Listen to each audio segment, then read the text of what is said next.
The first letter falls out like a dead bird. It slips from the cracked spine of the photo album and flutters to the floor at my feet, landing with the softest whisper, one that somehow punches the air out of my lungs harder than any scream could. A folded sheet of yellowing paper, edges curled, handwriting bleeding through in faded ink. My mother's handwriting. My hands go cold instantly, fingers trembling as I reach for it. I'm kneeling on the living room carpet, surrounded by dusty boxes I pulled down from the attic for the anniversary slideshow I'm making. 25 years of marriage, 2.5 decades, a lifetime. I unfold a letter, and my world shifts. I dreamt of you again last night. Your hands, your breath, the way you whispered my name. I read it once, twice, a third time. Each word slams into me harder until I feel something sharp wedge itself inside my chest and twist. There's no signature. But at the bottom, in a slanted line that trembles with intensity, she wrote, "Destroy this before he ever finds it." He, my father, my throat burns. My heartbeat pounds in my ears. Heat floods my face, then drains all at once, leaving me cold and hollow and shaking. I force myself to sit back, lungs struggling to find air in the suddenly shrinking room. My parents' wedding picture sits on the floor beside me, Mom in a simple white dress, Dad with a nervous grin he still wears in old photos. 25 years. 25 years and secrets buried in the dark. I shouldn't read more. I read them anyway. Because when a piece of your life cracks open, you can't help but keep pulling at the edges, even if it means collapsing the whole structure. I dig through the album. 2 more letters fall out. Then 4. Then a dozen. Some are sealed. Some are loose. All of them written in the same urgent script. Some dated before I was born. Some dated after. A few, from the years I remember most vividly, when my parents stopped touching so often, when dinners grew quieter, when Dad worked late and Mom smiled in that brittle, too bright way that always unsettled me even as a kid. My pulse races. My fingertips grow numb. I keep reading. I'm losing control. Every time I see him, I feel like I'm betraying you. But I can't stay away. He held my face today and said we were fools for trying to end this. If my marriage collapses, it will be my fault. But God help me. I miss you. The room seems to tilt. My mouth goes dry. There's a ringing in my ears like I stepped into a tunnel with no air. There it is. The crack in the foundation. The betrayal that predates my entire existence. The secret that lived under our roof before me. During my childhood, during the years Mom kissed my forehead goodnight and Dad tucked me in, both pretending nothing was wrong. And now I have it in my hands. I barely hear the front door open. Evan, my mother's voice calls from the hallway. You home? I freeze. Panic shoots through me so violently I feel my muscles lock. My heart slams against my ribs like it wants to break out and run. She can't see this. She can't see me holding a fistful of her past like evidence in a trial I never asked to prosecute. But her footsteps approach, soft and steady. I scramble to gather the letters, my fingers clumsy, shaking, almost dropping them again, but I shove them back into the album and slam it shut just as she enters the living room. She smiles when she sees me, brushing a strand of hair behind her ear. There you are. Did you get the... She stops mid-sentence. Her gaze drops to the album in my lap. Her face drains of color with terrifying speed. She knows. She knows exactly what I found. For a long heartbeat, we just stare at each other. Her breath hitches. A tremor passes through her shoulders. Her voice, when it comes, is barely more than a whisper. Evan, please tell me you didn't read anything in there. I don't trust myself to speak. My throat is tight, like someone's wrapped a rope around it. I swallow, but it burns. She steps closer, her hands lifting slightly, as if to reach for the album, or for me, or for the fraction of her life that just shattered on the floor. Sweetheart, she whispers, I can explain. Don't. The word comes out strangled, broken. She flinches like I struck her. My chest is heaving. I'm trying to breathe, but every breath feels too shallow. The letters are burning in my head, every sentence etched like a scar. Evan, she tries again, voice shaking. It was a long time ago. You don't understand the context. Your father and I... Don't. I repeat, louder this time. Don't lie to me to fix it. Tears rise in her eyes. And a part of me, some small, childlike part that still remembers a hold of my hand when I scrape my knee, aches at the sight. But the bigger part feels ripped open, raw, suffocating. She moves toward me again. I stand up so fast the album drops from my lap and hits the floor. A couple of letters spill out. Her eyes widen when she sees which ones they are. Dated, intimate, damning. Her knees give out and she sinks onto the couch, covering her mouth with a shaking hand.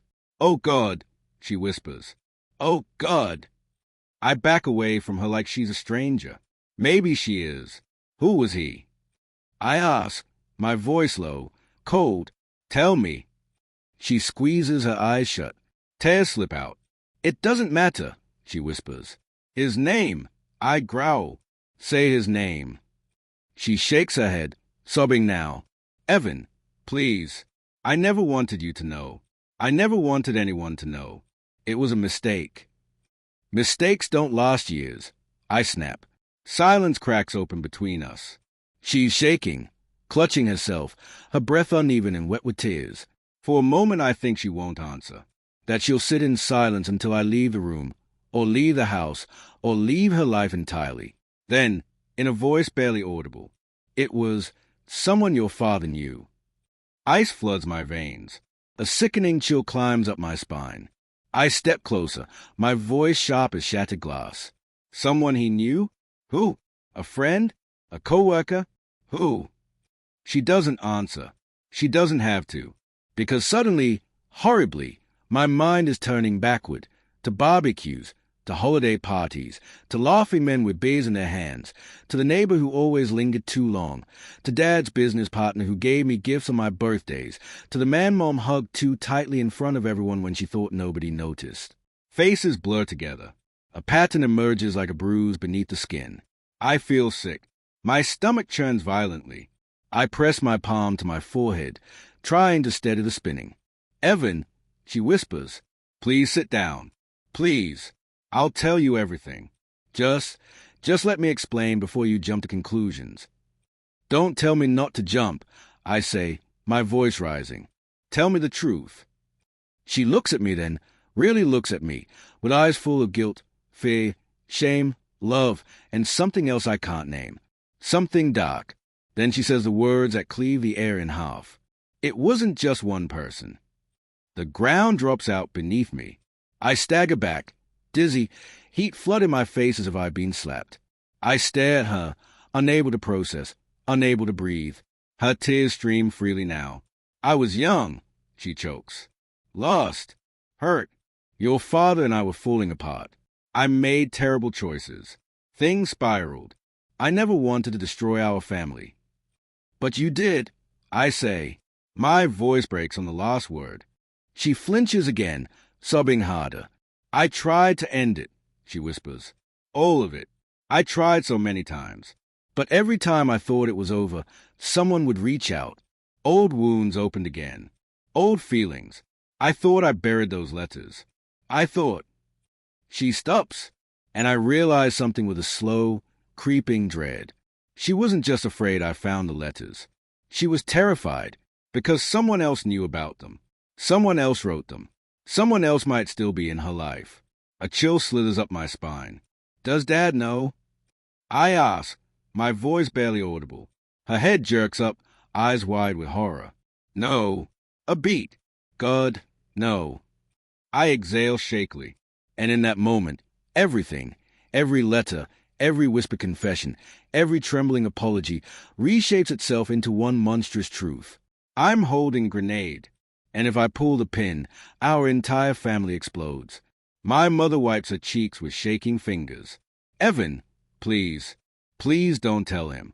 Let me fix this. I can fix this." Fix this. The words sound obscene. The woman I trusted most, who taught me loyalty, who taught me honesty, who taught me love, is now begging me to help her preserve the lie that held our family together for 25 years. My voice comes out hollow, drained. "I need A." I walk past her. She reaches out instinctively, as if to grab my hand, but stops inches away, as though she knows she's lost right. I leave the room, the letters burning in my memory. Behind me, I hear her begin to sob. The sound follows me down the hall like a ghost. Outside, the cold air hits my face, sharp and unforgiving. My entire world feels like a house built on sand. And somewhere deep inside, a new fear begins to rise. If these letters were hidden in one album, how many more secrets are buried in this house? The air outside is sharp enough to sting, but the cold is grounding, necessary. My lungs expand painfully as I inhale, forcing the panic back down, trying to anchor myself to something real. Grass beneath my shoes, wind brushing my face, the fading orange sky slipping into dusk. But none of it settles me. My mind keeps looping. It wasn't just one person. Someone your father knew. Destroy this before he ever finds it. The letters play like a slideshow behind my eyes, each word carved into bone. I don't know how long I stand in the yard. Maybe minutes. Maybe hours. Long enough that the sun drops entirely and the house windows glow faint yellow behind me. Through the living room curtains, I can see Mom pacing, shoulders trembling, hands buried in her hair. She looks small, frayed at the edges. A part of me aches for her. The child inside me, still wanting to fix things, wanting to believe in the mother who sang me to sleep and patched my scraped elbows, wants to go inside and hold her, tell her I love her, tell her we'll figure it out. But the adult in me, the one who now knows what she's capable of, that part stays frozen. My phone buzzes in my pocket. Dad! His contact photo lights up, an old picture of him and me at my high school graduation, his arm around my shoulder, both of us laughing. My stomach flips. Does he know something's wrong? Did Mom call him? Did someone else? I let the call ring out. A text follows. Dad, home in 10. You want to order pizza tonight? I stare at the message until my eyes burn. A simple question. Harmless. Warm. But the context, the brutal, sickening weight of what I now know, makes it feel like a countdown timer. 10 minutes. 10 minutes until he walks into a minefield he doesn't know exists. 10 minutes until I have to decide whether I'm the detonator. I close my eyes. What am I supposed to do? The front door creaks open behind me. Mom steps onto the porch. She wraps her cardigan tighter around herself, but she doesn't come down the steps. She just watches me, eyes swollen and red. Evan, she whispers, voice trembling. Please come inside. We need to talk before he gets home. I say nothing. She swallows hard. Everything I did, I regret. All of it. I was lost. We were both broken back then. Your father and I were barely speaking. I was lonely and angry and stupid. I hurt him, and I paid for it every day since. Her voice cracks. I never cheated again after you were born. Not once. I ended everything. I rebuilt my marriage. I rebuilt myself. I tried so hard to be better, to be worthy of you, of him. Not once after you were born. The timeline clatters into place like falling dominoes. So the letters before my birth, the ones after, the ones dated during my childhood, my chest tightens. So some of them happened when I was alive. She flinches, eyes closing. Yes. It feels like someone jams a hand into my ribs and squeezes. She steps down one stay. Please don't tell him. It will ruin him. It will ruin us. And you were never meant to carry this burden. I laugh, sharp, bitter. Too late. Her face folds in pain. Then headlights sweep across the yard, growing brighter. A car engine rumbles closer. Dad! Mom spins toward the driveway, panic jolting through her posture. Evan, please, let me talk to him first. No, I say quietly. No more lies. The car pulls in. Dad gets out, loosening his tie, humming softly as he checks the mail. He doesn't see us yet. Mom turns back to me, tears streaking down her pale face. I love you, she whispers. Whatever happens, please remember that. For a heartbeat, she looks like the woman who raised me, gentle, warm, human. Then she turns away and walks inside, wiping her eyes furiously. Dad finally notices me. Hey, kiddo, he calls. What are you doing out here? It's freezing. His smile is easy, untroubled, and it shatters me. How do I look him in the eyes and say, "Everything you know about your marriage is a lie"? He approaches, his footsteps crunching on the gravel. "Everything okay?" he asks, frowning now. I open my mouth, but the words don't come. My throat locks. My mind fogs. All I can picture is Dad collapsing, devastated. All I can picture is Mom falling apart. All I can feel is the unbearable weight of a truth I never asked to hold. Dad steps closer. "Evan." Something inside me snaps, not with clarity, but with exhaustion. "I found something in the attic." I murmur. "Old stuff. Letters." He stiffens slightly. "Letters?" Mom appears in the doorway behind him, white as a sheet. Her eyes meet mine. Begging. Bleeding. Terrified. Dad looks between us, confusion knitting his brows. "What's going on?" I take a slow breath. And then, I lie. "Nothing important," I say quietly. "Just old family papers." Mom's knees nearly buckle with relief. She grips the doorframe behind her. Dad relaxes. "Ah, well, don't scare me like that. I thought something was wrong." Something is wrong. I want to scream. Everything is wrong. Instead, I nod weakly and follow him inside. The smell of home, garlic from dinner, laundry detergent, Dad's cologne, wraps around me like a cruel memory. We eat pizza. We watch TV. We act normal. Mom barely speaks, her eyes flicking to me every few seconds like she's afraid I'll implode. Dad laughs at a commercial. Mom forces a smile. And me? I sit between them, a ghost with a secret that's dissolving my insides. Late that night, I lie awake in my room, staring at the ceiling. The house is silent, but my thoughts are loud, clawing, relentless. I can't live with this. I can't keep it buried. I sit up, heart hammering, and pull the album from my backpack. The letters spill out onto my bed like confessions begging to be voiced. One envelope is still sealed. I tear it open. Inside is a single sheet. Handwriting sharper, more panicked than the others. I think he suspects. He's asking questions. If he confronts me again, I'll tell him the truth, that the child isn't his. My blood freezes. My eyes race to the date at the top. 2 months before my birth. My hands begin to shake violently. My stomach lurches. The child isn't his. No, no, no. I read it again. Each time it feels like a blade. The room spins. My heartbeat booms in my ears. My breathing turns shallow. The child. Me. My pulse stutters. I stumble out of my room, letters clutched in my fist, and burst into my parents' bedroom without knocking. They jolt awake instantly. Dad sits up, alarmed. "Evan, what's wrong?" Mom's face drains of color the moment she sees the paper in my hand. I can barely speak. "Is he? Am I?" Mom covers her mouth, already crying.